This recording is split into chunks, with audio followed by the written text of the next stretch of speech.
Olá, seja bem-vindo ao canal Alegria que Permanece, programa Lectio Divina, que hoje tem como tema da aparência à essência, coerência como forma de vida. Nosso objetivo é oferecer um tempo de reflexão espiritual e intelectual. A Bíblia lida na tradição viva da Igreja, pela patrística e escolástica, em diálogo com autores contemporâneos, sempre com finalidade devocional, existencial e formativa. O fio condutor é a restauração da alegria verdadeira, aquela que nasce do sentido, da verdade e da comunhão com Deus. A Lectio Divina de hoje trata do tema O Vale sob a Luz do Tabor. Na Lectio, o que o texto diz em seu contexto, na sua primeira leitura, que é Gênesis capítulo 12, versos de 1 a 4, parte A. Destaco o texto. Naqueles dias, o Senhor disse a Abrão: sai da tua terra, da tua família e da casa do teu pai, e vai para a terra que eu te vou mostrar. O salmo é o 32 ou 33. Destaco: no Senhor nós esperamos confiantes, porque Ele é o nosso auxílio e proteção. Sobre nós venha, Senhor, a vossa graça, da mesma forma que em vós nós esperamos. A segunda leitura está em 2 Timóteo, capítulo 1, versos 8 a 10. Destaco: caríssimo, sofre comigo pelo Evangelho, fortificado pelo poder de Deus. Ele salvou-nos e chamou-nos à santidade.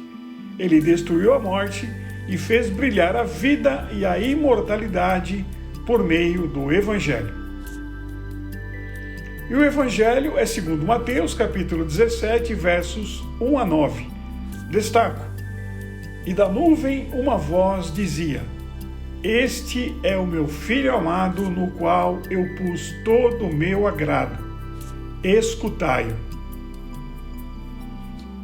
Assim, os textos bíblicos do dia, na primeira leitura, Gênesis 12, fala do chamado de Abraão, saída e obediência. Em Salmo 32, 33, vemos a confiança na palavra criadora de Deus. A segunda leitura, em 2 Timóteo 1, diz acerca do sofrimento fecundo e esperança pascal. E o Evangelho, Mateus 17, revela a transfiguração. Luz para a cruz. Em Gênesis 12, trata do êxodo interior de Abraão. O chamado de Abrão inaugura uma história de aliança. Deus toma iniciativa e pede uma ruptura real. Ele diz: sai, que não é capricho, mas pedagogia da fé. Não se trata apenas de mudar de lugar. Trata-se de deslocar o centro de confiança da terra, da casa paterna e das seguranças herdadas para a palavra de Deus. Na leitura em seu contexto bíblico, Abraão torna-se o protótipo do crente. Obedece caminhando. A fé nasce como resposta existencial antes de ser clareza intelectual. O Salmo 32, 33 fala da confiança na palavra criadora. O salmista canta a palavra que cria e sustenta. A confiança não é otimismo psicológico, é apoio na fidelidade de Deus, cuja bondade não é abstrata, mas se manifesta na criação e na história. Sobre nós vem a vossa graça, diz o salmista. Isto exprime a tensão correta. Esperar é aguardar o agir de Deus e, ao mesmo tempo, entregar-se a Ele. Em 2 Timóteo 1, de 8 a 10, o tema é sofrer pelo Evangelho sem inutilizar o sofrimento. Paulo não romantiza a provação, ele oferece discernimento. O sofrimento pode ser fecundo quando unido ao poder de Deus. A raiz é a iniciativa divina. Diz o texto: Ele nos salvou e nos chamou à santidade. Ou seja, a vida cristã não começa no esforço humano, mas na graça que convoca para uma forma de vida, a santidade. O núcleo é cristológico. Cristo destruiu a morte e fez brilhar a vida, diz o texto. O sofrimento do discípulo, então, não é derrota, é participação no caminho pascal. E o Evangelho é segundo Mateus 17, de 1 a 9, que trata da transfiguração como luz para a cruz. Mateus situa a transfiguração no horizonte da paixão. Os discípulos temem Jerusalém. Jesus lhes dá, por misericórdia, uma antecipação da glória para que não se escandalizem com a cruz. Moisés e Elias confirmam, lei e profetas convergem em Cristo. E a voz do Pai dá a chave, escutai-o. Não é apenas contemplai-o, é obediência. Ouvir o Filho quando ele fala de cruz, de serviço, de entrega.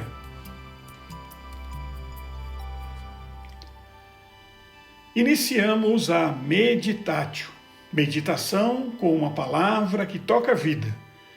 O que Deus me diz hoje, integrando as leituras. Primeiro fala do movimento pascal. Os 4 textos deste domingo, que é o segundo da Quaresma, formam uma unidade teológica profunda, articulada em torno de um mesmo movimento espiritual.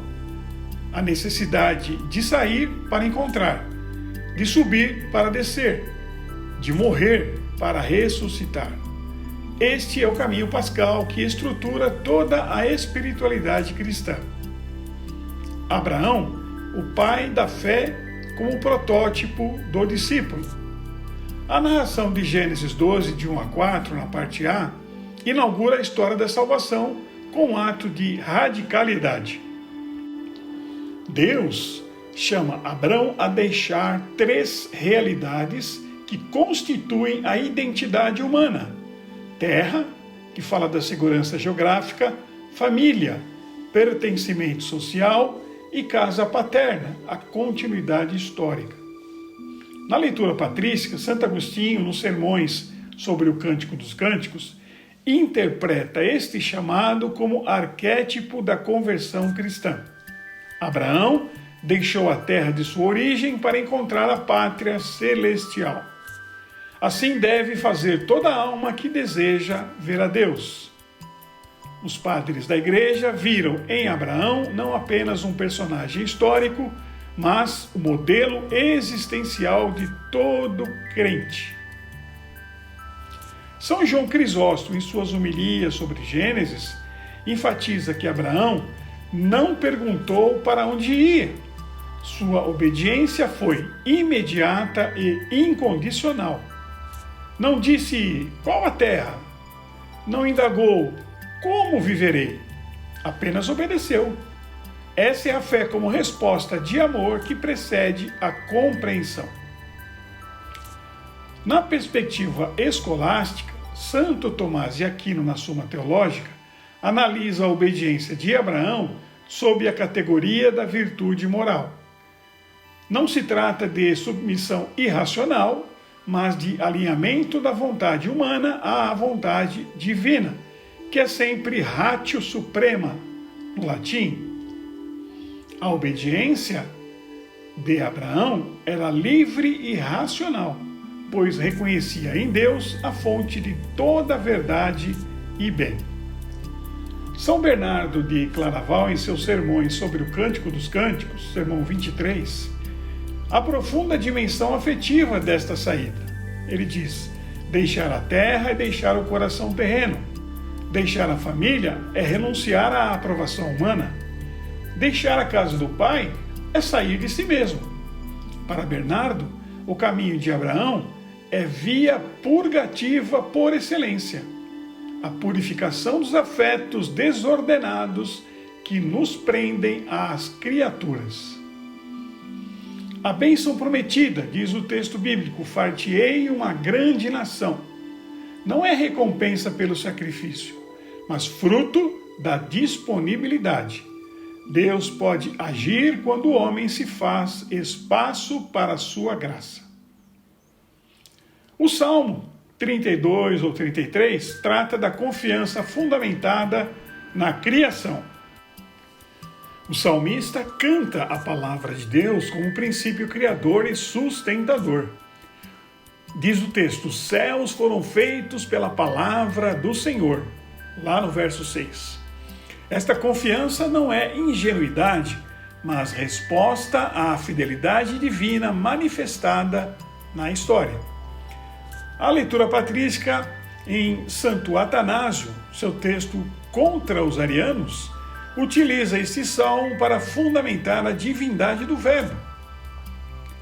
A palavra que criou é a mesma que se fez carne em Cristo.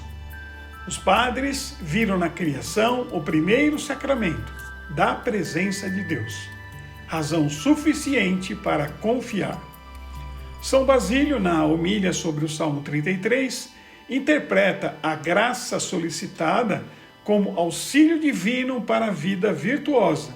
Ele diz: não pedimos bens terrenos, mas a graça que nos capacita a amar a Deus sobre todas as coisas. Raniero Cantalamessa, em suas homilias pascais, destaca que a esperança cristã não se funda em prognósticos otimistas, mas na memória das obras de Deus.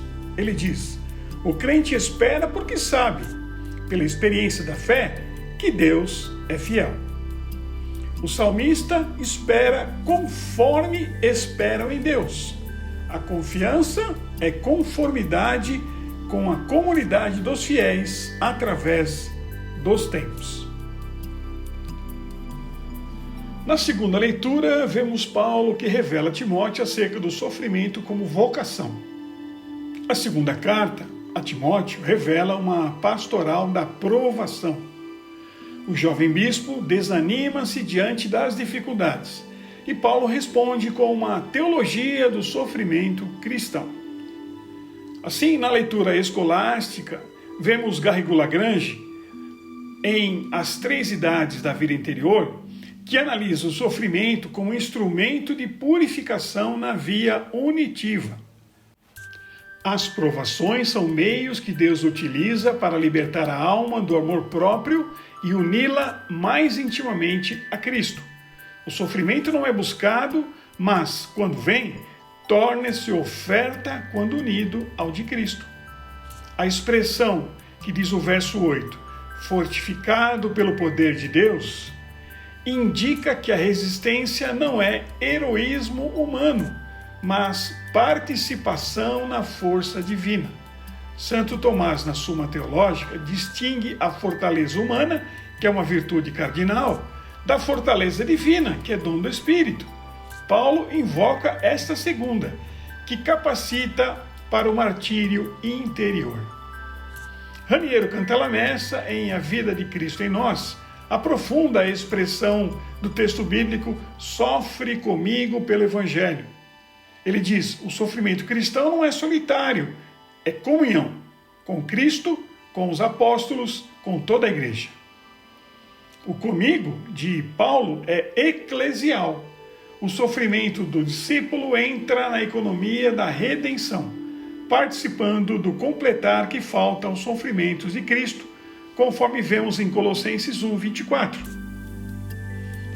A destruição da morte, como está no verso 10, é o fundamento da esperança. Não esperamos contra a morte, mas além dela, porque Cristo já a venceu.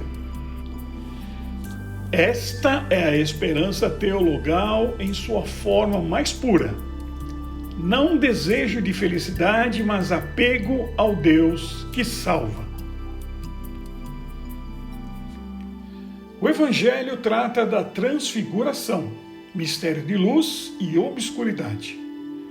Mateus situa o episódio do Tabor após o primeiro anúncio da paixão, Mateus 16:21, e antes da subida a Jerusalém. A transfiguração é, portanto, pedagogia divina. Jesus dá aos discípulos uma antecipação da glória para que não se escandalizem com a cruz. Na leitura patrística, vemos Santo Leão Magno, no Sermão sobre a Transfiguração, que interpreta esse evento como confirmação da fé. Ele diz: o Pai mostra aos apóstolos o que o Filho é em si mesmo, para que não duvidem quando o verem humilhado na paixão. A luz do Tabor é luz profética da ressurreição. Santo Gregório Magno, nos Diálogos, vê na presença de Moisés e Elias na unidade das Escrituras que a lei e os profetas falam de Cristo. Na transfiguração, testemunham dele. A voz do Pai, escutai-o, é a chave hermenêutica de toda a Bíblia. São Bernardo de Claraval diz em seus sermões sobre o cântico que há dois tipos de conhecimento de Deus. O, em latim, cognitio per speculum, conhecimento por espelho obscuro, e o cognitio per speciem, conhecimento face a face. A transfiguração é garantia desta segunda possibilidade. Os discípulos contemplam, por um instante, a glória que será plena na ressurreição e na eternidade. Contudo, Bernardo adverte, conforme Mateus 17, verso 4, não é bom ficar aqui. A contemplação não é fim em si mesma, é fortalecimento para a ação. Pedro quer armar tendas, fixar a experiência, privatizá-la, mas Deus manda descer. A missão aguarda. Garrigo Lagrange, em A Vida Eterna e o Profundo do Céu, analisa a transfiguração como revelação da vocação humana. Ele diz: o homem foi criado para a glória. A transfiguração de Cristo é garantia de que nossa natureza, purificada, será capaz de contemplar a face de Deus. A luz do Tabor é sacramento da vida eterna. Raniero Cantalamessa, em suas meditações quaresmais, enfatiza o caráter missionário do episódio. Ele diz: a montanha é lugar de encontro, mas também de envio. Quem vê a glória de Cristo não pode mais viver para si. Deve tornar-se testemunha. A ordem de Jesus, diz o texto bíblico, não conteis a ninguém. É provisória. Após a ressurreição, o silêncio torna-se anúncio. A quaresma como subida que começa com uma saída. A montanha de Mateus ecoa a estrada de Abraão. Ninguém sobe com Cristo sem primeiro sair de si. Aqui a tradição patrística lê um itinerário espiritual. Deus chama para fora do velho homem, para dentro da promessa. A terra a deixar não é só geográfica, é a terra dos apegos que nos definem mais do que Deus. Na linguagem escolástica, poderíamos dizer: a graça não nos suprime, ela nos move a um ato verdadeiramente humano e livre. Em Abraão, a fé não é discurso, é obediência concreta. E isso tem peso quaresmal. Conversão não é sentimento piedoso, é decisão. A luz de Cristo não é fuga do mundo, mas verdade sobre o mundo. A transfiguração revela quem é Jesus, mas ao mesmo tempo revela o que o mundo precisa. Se o Filho é a luz, tudo o que é sombrio aparece com mais nitidez. As feridas, os rostos sofredores, a falta de dignidade, a precariedade, inclusive a ausência de moradia digna, como temos destacado. A luz não nos aliena, ela desvela. Na linha de muitos padres no período patrístico, a finalidade pastoral do Tabor é fortalecer a fé para descer ao vale. A contemplação autêntica gera compaixão operante. Quem viu a glória do Filho não pode aceitar como normal a desfiguração do irmão. O Pai diz: escutai-o. A obediência da fé como centro do discipulado. A voz do Pai não manda construir tendas, manda ouvir. Aqui há uma correção espiritual decisiva.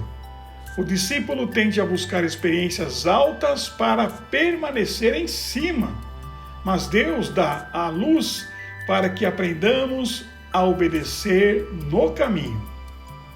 Nesse ponto, a tradição monástica, pense-se em São Bernardo, com sua insistência na conversão do coração e no amor que purifica, recorda que a verdadeira escuta é afetiva e transformante. Não é informação sobre Deus, mas conformação com Cristo. Escutar o Filho é aceitar que a glória passa pela cruz e que a cruz, vivida no amor, já contém a semente da glória. O sofrimento de escândalo, a oferta pela esperança teologal. Paulo diz: sofre comigo, fortificado pelo poder de Deus. Isso impede dois extremos. Primeiro, desespero, como se o sofrimento fosse sinal de abandono. E segundo, autossuficiência, como se fosse heroísmo humano.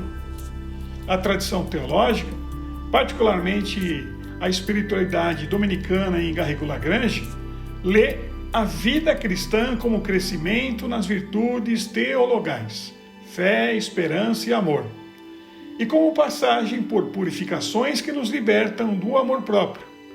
A cruz, então, não é buscada por si, mas, quando chega, torna-se lugar de purificação do olhar. O coração aprende a esperar não em resultados imediatos, mas em Cristo vencedor da morte. Aqui está a conexão interna com o Tabor. A luz não elimina a paixão, ela dá sentido e direção. A esperança cristã não é tudo vai dar certo no curto prazo. É Cristo já venceu e eu posso permanecer fiel. Sair, subir, descer. Um único movimento pascal. Se juntarmos as leituras de uma única respiração espiritual, vemos o mesmo dinamismo. Abraão sai para a promessa, uma fé obediente. Em Salmos, apoia-se na graça, o salmista, pois tem confiança. Paulo, Timóteo perseveram na prova, pois há esperança provada. E os discípulos no Tabor contemplam para escutar. Obediência e voltar ao mundo. Missão. A Quaresma, portanto, não é uma técnica de melhora pessoal, é participação no mistério pascal. Morrer para egoísmo, viver para Deus. Ver a glória, carregar a cruz. Receber luz, tornar-se luz para os outros, especialmente onde a dignidade humana está ferida. Nossa primeira reação diante da leitura e meditação sempre será a oração, a palavra feita súplica, a oratio. O que responda a Deus? Vamos orar? Senhor Jesus, chama-me para fora da minha terra, meus apegos, minhas desculpas, minhas seguranças fechadas em mim. Dá-me a fé de Abraão, uma fé que anda, mesmo sem mapear tudo. Pai Santo, quando eu quiser ficar apenas na experiência consoladora, lembra-me tua voz, escutai-o. Ensina-me a obedecer ao Filho quando ele me conduz ao serviço, à renúncia, ao perdão, à verdade. Espírito Santo, fortalece-me pelo poder de Deus para que o sofrimento não me endureça nem me disperse. Transforma minhas provações em oferta e minha oração em disponibilidade. Senhor, faz-me descer do monte com o coração transfigurado para enxergar e servir os rostos concretos, os que perderam dignidade, os que não têm onde morar, os cansados, os esquecidos. Que a tua luz em mim não vire privilégio, mas missão. Amém. De posse dessa graça que recebemos pela oração, busquemos a iluminação do Espírito Santo. É o tempo de contemplar o que o Espírito nos faz ver, a contemplatio, permanecer na presença. Em silêncio, imagine-se no Tabor. Não tente produzir sentimentos, apenas fique. Veja Jesus, a glória que não dispensa a cruz. Escute a voz, escutai-o. Note o que em você quer armar tenda e evitar o caminho. Permaneça alguns minutos com uma frase simples no coração. Senhor, eu confio na tua palavra. Chegamos na Actio, ao momento de prepararmos-nos para a ação. O que viver concretamente? Primeira atitude, um êxodo, como em Gênesis 12, renunciar a um apego específico, tempo, hábito, consumo, controle, oferecendo a Deus como gesto de fé. Segunda atitude, um ato de escuta, como em Mateus 17, ler o Evangelho do dia por 10 minutos, obedecer a uma única inspiração prática, perdão, reconciliação, serviço. Uma obra de dignidade, fazer um gesto objetivo em favor de alguém ferido, doação qualificada, visita, encaminhamento, presença, serviço ou apoio a uma iniciativa séria voltada à moradia, acolhimento. E uma perseverança, como em 2 Timóteo, nomear uma aprovação e rezar. Senhor, une isto à tua cruz, não deixa que seja inútil.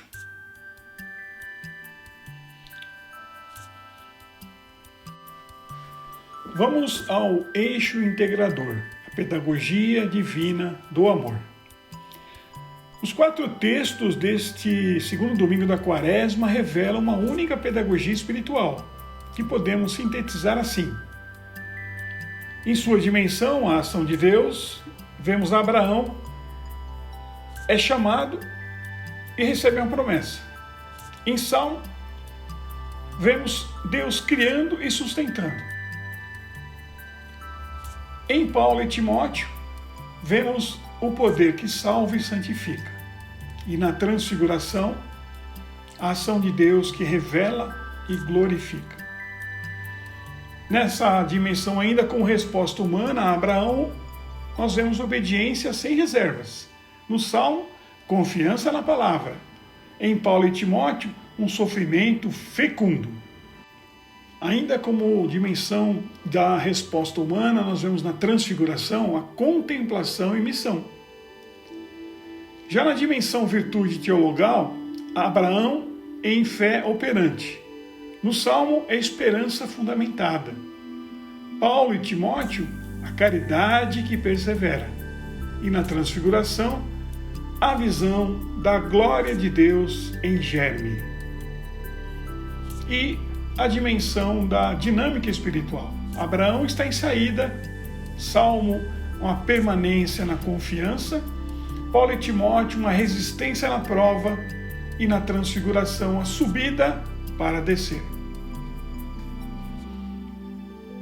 Portanto, nós temos uma lógica pascal. Deus toma iniciativa, o homem responde, a graça transforma. Não há atalhos, só se chega à glória pela cruz, só se encontra a Deus deixando os ídolos, só se serve ao mundo depois de contemplar o céu. A Quaresma, portanto, não é mero exercício de autodisciplina, mas participação no mistério de Cristo. Morrer para o velho homem, ressuscitar para a vida nova. A transfiguração nos dá uma antecipação desta vida. Não para nos acomodarmos, mas para caminharmos com esperança. É isso, ficamos por aqui. Deus abençoe você.